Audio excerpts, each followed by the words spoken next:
ನಮಸ್ಕಾರ ಸ್ನೇಹಿತರೆ, ನಮ್ಮ ನಂಬಿಕೆಗೆ ಸ್ವಾಗತ ಸುಸ್ವಾಗತ. ಸ್ನೇಹಿತರೆ, ಬೆಂಗಳೂರಿನ ಶಾಂತಿನಗರ ಅಂದ್ರೆ ಯಾರಿಗೆ ಗೊತ್ತಿಲ್ಲ ಹೇಳಿ. ಈ ಏರಿಯಾ ಒಂದು ರೀತಿ ಬೆಂಗಳೂರಿನ ಹೃದಯ ಭಾಗ ಇದ್ದಂತೆ. ಈ ಏರಿಯಾಗೆ ಸಾಕಷ್ಟು ಇತಿಹಾಸ ಕೂಡ ಇದೆ. ಬ್ರಿಟಿಷರು ಹಾಗೂ ರಾಜರ ಕಾಲದಲ್ಲೂ ಈ ಏರಿಯಾ ಪ್ರಚಲಿತದಲ್ಲಿತ್ತು. ಇದೀಗ ಈ ಏರಿಯಾ ಬಗ್ಗೆ ಮಾತನಾಡಿದ್ರೆ ರಾಜಕೀಯವಾಗಿ ಸಾಕಷ್ಟು ಫೇಮಸ್ ಆಗಿರುವಂಥದ್ದು. ಇಂಥ ಏರಿಯಾದ ಶಾಸಕರಾಗಿರುವವರೇ ಎಸ್.ಎ. ಹ್ಯಾರಿಸ್. ಇದೀಗ ಹ್ಯಾರಿಸ್ ಮನೆ, ಕಚೇರಿ ಹಾಗೂ ಸಂಬಂಧಪಟ್ಟ ಸ್ಥಳಗಳ ಮೇಲೆ ಇಡಿ ರೇಡ್ ಕೂಡ ಆಗಿದೆ. ಅದು ಅವರ ಮಗ ನಲಪಾಡ್ ಹ್ಯಾರಿಸ್ಗೆ ಸಂಬಂಧಪಟ್ಟ ಕೇಸ್ ಆಧಾರದ ಮೇಲೆ. ಇನ್ನು ಕಾಂಗ್ರೆಸ್ ಸರ್ಕಾರ ಅಧಿಕಾರಕ್ಕೆ ಬಂದ ನಂತರ 2024 ಫೆಬ್ರವರಿ 1ರಂದು ಎನ್.ಎ. ಹ್ಯಾರಿಸ್ ಅವರನ್ನ ಬೆಂಗಳೂರು ಅಭಿವೃದ್ಧಿ ಪ್ರಾಧಿಕಾರ ಅಂದ್ರೆ BDA ಅಧ್ಯಕ್ಷರನ್ನಾಗಿ ಮಾಡಿದೆ. ಬೆಂಗಳೂರಿನ ಅಭಿವೃದ್ಧಿಯ ಹಿಡಿತವೇ ಹ್ಯಾರಿಸ್ ಅವರ ತೆಕ್ಕೆಯಲ್ಲಿದೆ. ಬೆಂಗಳೂರಿನ ಉಸ್ತುವಾರಿ DKಶಿ ಆದ್ರೆ BDA ಉಸ್ತುವಾರಿ ಹ್ಯಾರಿಸ್ ಸಾಹೇಬ್ರದ್ದು.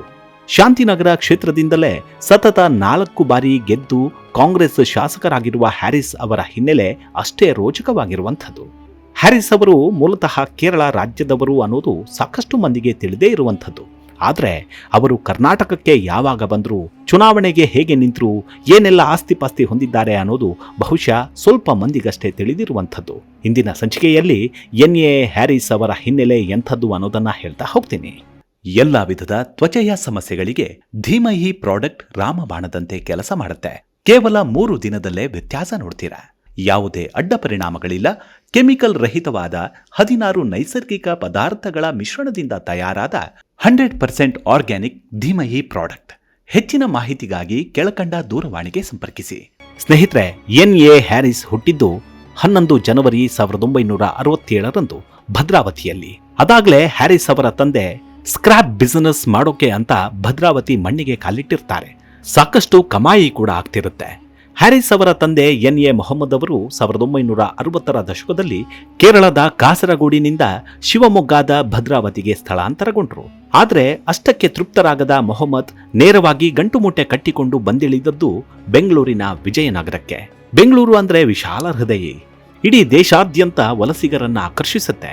ಅದರಲ್ಲೂ ಮದ್ರಾಸ್, ಮೈಸೂರು, ಹೈದರಾಬಾದ್ ಮತ್ತು ಬಾಂಬೆ ಎಂಬ 4 ಪ್ರೆಸಿಡೆನ್ಸಿಗಳಿಂದ ಬೇರ್ಪಟ್ಟ ಬೆಂಗಳೂರು ಕೊಂಕಣಿಗಳು, ತುಳುವರು, ತೆಲುಗರು, ತಮಿಳರು ಮತ್ತು ಕನ್ನಡಿಗರನ್ನ ಒಂದುಗೂಡಿಸುವಲ್ಲಿ ಕೊನೆಗೊಳ್ತು. ಭಾರತದ ಇತರೆ ಭಾಗಗಳಿಂದ ವಲಸೆ ಬಂದ ಮಂದಿ ಬೆಂಗಳೂರನ್ನ ಶಾಶ್ವತವಾಗಿ ಪರಿವರ್ತಿಸಲು ಮುಂದಾದರು. ಮೊದಲನೇದಾಗಿ ಬ್ರಿಟಿಷರು, ಎರಡನೇದಾಗಿ ಕೇಂದ್ರ ಸರ್ಕಾರ HAL, BEL ನಂತಹ ಸಾರ್ವಜನಿಕ ವಲಯದ ಉದ್ಯಮಗಳನ್ನು ಸ್ಥಾಪಿಸಿತು. ನಂತರ ಅಡಿಪಾಯ ಹಾಕಿದ್ದೇ IT ಕ್ಷೇತ್ರ. ಹೀಗೆ ಬದುಕಿನ ಆಶಾಕಿರಣಗಳನ್ನ ಹೊತ್ತು ಬೆಂಗಳೂರಿಗೆ ಕಾಲಿಡ್ತಾರೆ ಹ್ಯಾರಿಸ್ ಅವರ ತಂದೆ ಎನ್.ಎ. ಮೊಹಮ್ಮದ್.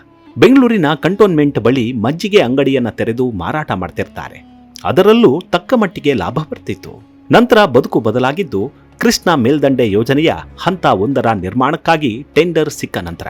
ಆ ಕಾಮಗಾರಿ ಮುಗಿದ ನಂತರ ಉಳಿದ ಹಣದಲ್ಲಿ ಬೆಂಗಳೂರಿನ ಮಧ್ಯಭಾಗದಲ್ಲಿರುವ ಶಿವಾನಂದ ವೃತ್ತದಲ್ಲಿ ಹೋಟೆಲ್ ಬೆಂಗಳೂರು ಇಂಟರ್ನ್ಯಾಷನಲ್ ಎಂಬ 3 ಸ್ಟಾರ್ ಹೋಟೆಲ್ ಅನ್ನ ಸ್ಥಾಪಿಸಿದರು. ಅಷ್ಟೊತ್ತಿಗಾಗಲೇ ಹ್ಯಾರಿಸ್ಗೆ ಸುಮಾರು 30 ವರ್ಷ ವಯಸ್ಸಾಗಿತ್ತು. ಅಪ್ಪನಿಂದ ಬಂದ ವ್ಯಾಪಾರವನ್ನೇ ಮತ್ತಷ್ಟು ವಿಸ್ತರಿಸುವ ಪ್ರಯತ್ನಕ್ಕೂ ಕೈ ಹಾಕಿದ್ರು. ಹ್ಯಾರಿಸ್ ಅವರ ತಂದೆ ಮೊಹಮ್ಮದರು ಅಷ್ಟರಲ್ಲಾಗ್ಲೇ ಅದೆಷ್ಟು ಸಿರಿವಂತರಾಗಿದ್ದರೆಂದ್ರೆ ಮೈಸೂರು ಅರಸರಿಗೆ ಸಾಲ ನೀಡುವಷ್ಟು ಮಟ್ಟಕ್ಕೆ ಬೆಳೆದು ನಿಂತಿದ್ರು. ಸುಮಾರು 1 ಲಕ್ಷದಷ್ಟು ಹಣವನ್ನ ಸಾಲವಾಗಿ ನೀಡಿದ್ದರಂತೆ. ಅದಕ್ಕೆ ಸಿಕ್ಕ ಇನಾಮು ಅಂದ್ರೆ ಇಂದಿನ ಅರಮನೆ ಮೈದಾನದಲ್ಲಿ ಸಿಗುವ ನಲಪಾಡ್ ಪೆವಿಲಿಯನ್ ಅನ್ನೋ 1 ಎಕರೆ ಜಾಗ. ಇದೀಗ ಅದರ ಬೆಲೆ ಎಷ್ಟು ಅನ್ನೋದು ಹೇಳೋದು ಬೇಡ ಬಿಡಿ. ಹೀಗೆ ಅಪ್ಪನಾದ ನಂತರ ಮಗ ಎನ್.ಎ. ಹ್ಯಾರಿಸ್ರ ಸರದಿ.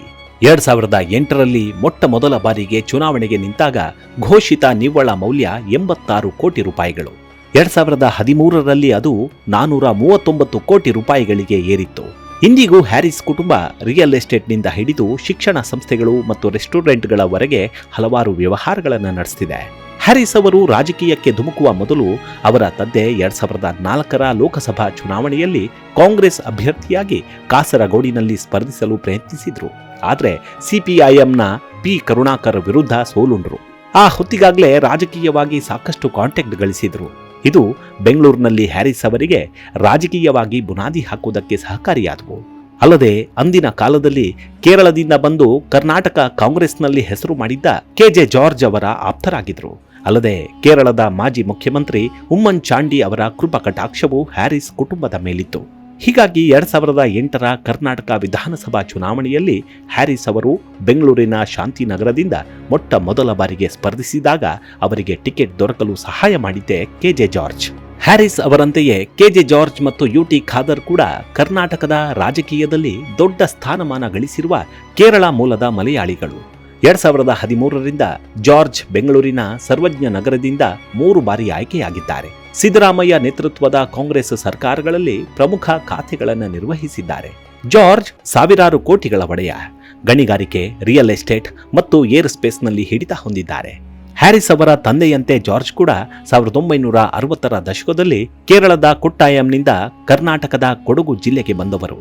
ಮಾಜಿ ಪ್ರಧಾನಿ ರಾಜೀವ್ ಗಾಂಧಿ ಅವರು ಹಾಲಿ ಸಿಎಂ ವೀರೇಂದ್ರ ಪಾಟೀಲ್ ಅವರನ್ನ ಅವಿಧೇಯತೆಯ ಕಾರಣಕ್ಕಾಗಿ ಪದಚ್ಯುತಗೊಳಿಸಿದಾಗ ಬಂಗಾರಪ್ಪ ಅವರ ಹೆಸರನ್ನ ಮುಖ್ಯಮಂತ್ರಿ ಹುದ್ದೆಗೆ ಶಿಫಾರಸು ಮಾಡಿದವರು ಕೂಡ ಕೆಜೆ ಜಾರ್ಜ್ ಎಂಬುದು ರಾಜಕೀಯ ಪಡಸಾಲೆಯಲ್ಲಿ ಹರಿದಾಡುವ ವಿಚಾರ.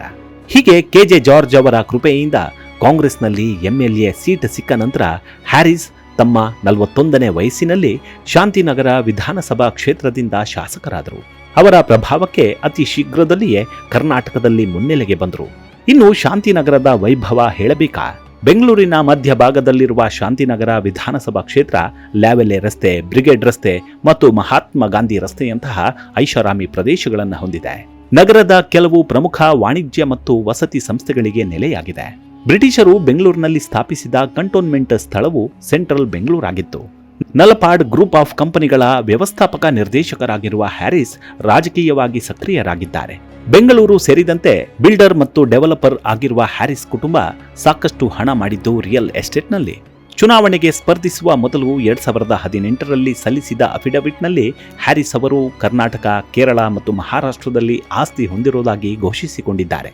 ಇದರಲ್ಲಿ ಬೆಂಗಳೂರಿನ HIL, ಬೇಗೂರು, ನಾಗಸಂದ್ರ ಮತ್ತು ಚಲ್ಲಘಟ್ಟದಲ್ಲಿರುವ ಆಸ್ತಿಗಳು ಸೇರಿವೆ. ಬೆಂಗಳೂರಿನ brigade gateway, brigade metropolis, prestige notting hill ಮತ್ತು ಮುಂಬೈನ ಅಂಧೇರಿಯಲ್ಲಿ ಆಸ್ತಿಪಾಸ್ತಿಗಳಿವೆ. ಅಲ್ಲದೆ ತಮ್ಮ ಮೂಲ ಕೇರಳದ ಕಾಸರಗೋಡು ಮತ್ತು ತಲಶೇರಿಯಲ್ಲಿ ಆಸ್ತಿಗಳನ್ನು ಹೊಂದಿದ್ದಾರೆ.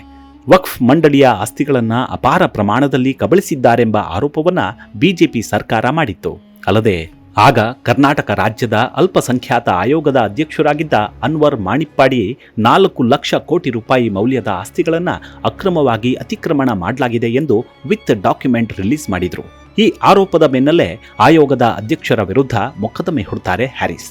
2014ರಲ್ಲಿ ಬಿಬಿಎಂಪಿಗೆ ಸೇರಿದ ಮಿಲ್ಲರ್ ಟ್ಯಾಂಕ್ ಪ್ರದೇಶದಲ್ಲಿ ಭೂ ಕಬಳಿಕೆ ಮಾಡಿದ ಆರೋಪವು ಕೇಳಿಬಂದಿತ್ತು.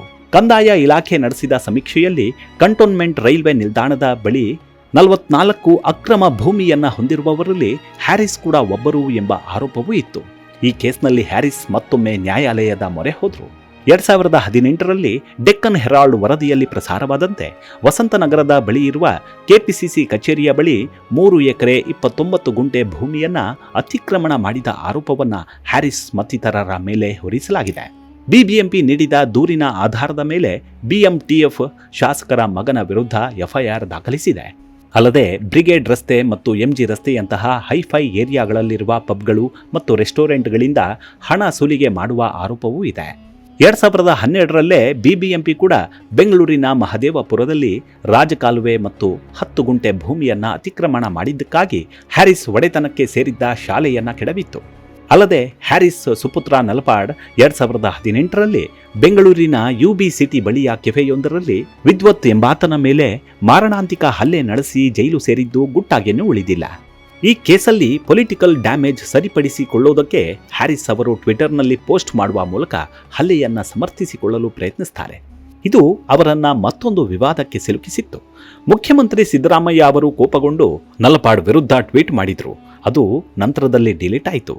ರಾಜಕೀಯ ವಿಶ್ಲೇಷಕರ ಪ್ರಕಾರ ಸಿದ್ದರಾಮಯ್ಯ ಅವರು ಹ್ಯಾರಿಸ್ ಅವರಿಗೆ ಚುನಾವಣೆಯಲ್ಲಿ ಸ್ಪರ್ಧಿಸಲು ಕಾಂಗ್ರೆಸ್ ಟಿಕೆಟ್ ನೀಡದಂತೆ ಒತ್ತಡ ಹೇರಿದ್ದರಂತೆ. ಆದರೆ ಎಷ್ಟೇ ಆದರೂ ರಾಜಕೀಯ ಅಲ್ವಾ, ಮತ್ತೆ ಹ್ಯಾರಿಸ್ ಅವರಿಗೆ ಟಿಕೆಟ್ ಸಿಕ್ತು, ಮತ್ತೊಮ್ಮೆ ಶಾಸಕರಾಗಿಯೂ ಆಯ್ಕೆಯಾದರು.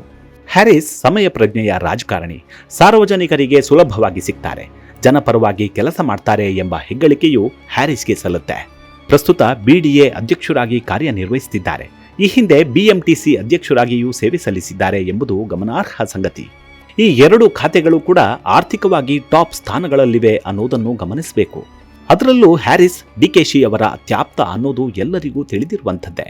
ಇದೀಗ ಇಡಿ ಅಧಿಕಾರಿಗಳು ಹ್ಯಾರಿಸ್ ಅವರ ಮನೆ ಕಚೇರಿ ಮೇಲೆ ದಾಳಿ ಮಾಡಿ ಗೌಪ್ಯ ಮಾಹಿತಿಗಳನ್ನು ಕಲೆ ಹಾಕ್ತಿದ್ದಾರೆ. ಮುಂದೆ ಏನಾಗುತ್ತೋ ಕಾದು ನೋಡಬೇಕು. ಇವಿಷ್ಟು ಹ್ಯಾರಿಸ್ ಅವರ ಕುರಿತಾದ ಕೆಲವೊಂದಷ್ಟು ಮಾಹಿತಿ. ಮುಂದಿನ ಸಂಚಿಕೆಯಲ್ಲಿ ಮತ್ತೆ ಸಿಗೋಣ. ಅಲ್ಲಿವರೆಗೂ ನಿಮ್ಮ ಆರೋಗ್ಯದ ಕಡೆ ಗಮನವಿರಲಿ. Take care. ನಮಸ್ಕಾರ.